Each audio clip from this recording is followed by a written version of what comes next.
Hello, my name is Jason Townsend, and today we're going to be going over upgrading RAM on a personal computer. What you see before you is a basic PC repair and maintenance toolkit, and the two tools that we will need for this task are the number 2 Phillips screwdriver there in the center and the anti-static wrist trap off to the right. The RAM is sitting in its box there, and you can find out how much RAM your system has and what sort of upgrades it can take through the motherboard manufacturer's website or the documentation that came with your system.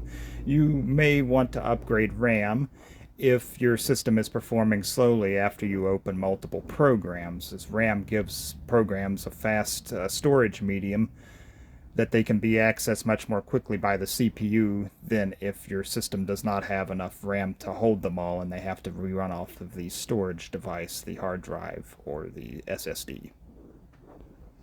Now here's the computer system itself, and it's turned off right now, and I want to go over turning it on.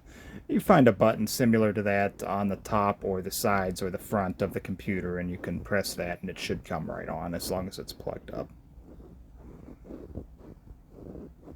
As the system boots up here, we're going to get into how to check for your amount of RAM that your system has and how much is being utilized. So go to Start, Settings, About, and there you should see that this particular system has 16 gigs of RAM, and as of right now with no programs running, it has 15.3 gigs that are usable.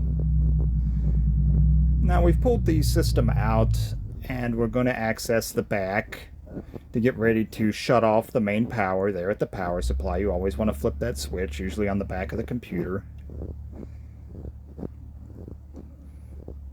And we're going to disconnect the cables, the peripheral cables and the Ethernet cables.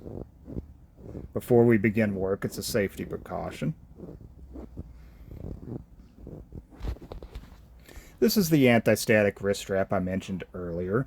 Now, this strap is used to protect against electrostatic buildup on one's clothes. A simple shock can hurt us, from rubbing your feet on the carpet can hurt us, but can critically damage electrical components that are sensitive to such electrical discharges.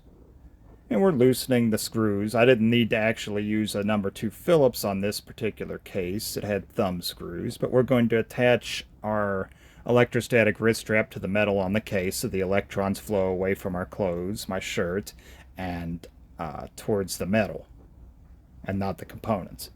That's the CPU there underneath its fan, the memory modules, the expansion slots, and the exhaust fan, and then the intake fans. And that's the basic tour of a modern computing system that are all pretty much perfectly similar for the most part. And we're going to loosen these tabs here for these slots to prepare the slots to accept the new memory. And this is the memory here. It's going in now.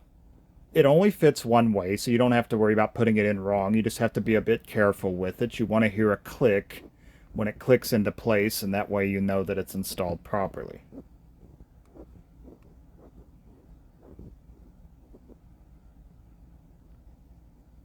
Pardon my thumb in the camera lens there. My cinematography is not the best. But here comes the second stick now, and it's going in, and it will click into place as easily as the first. Only fits one way.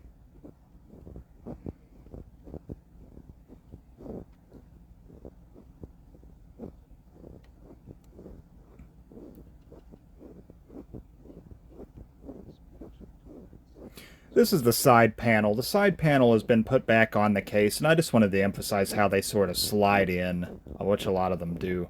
And we're tightening down the screws now to affix the side panel to the case.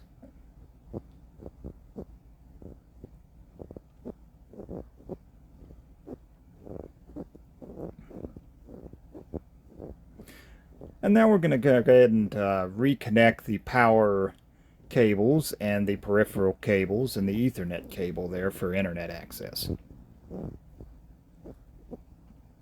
And then we'll be sure to switch the switch there on the back of the power supply to the on position so that the computer will boot up just fine when we press the front panel switch. Now here's the computer booted up after the memory upgrade. It started fine with no errors. We're going to go back into settings, about, and then we're going to show, it shows that there is 32 gigs of memory now, which has been successfully upgraded. And this concludes my presentation.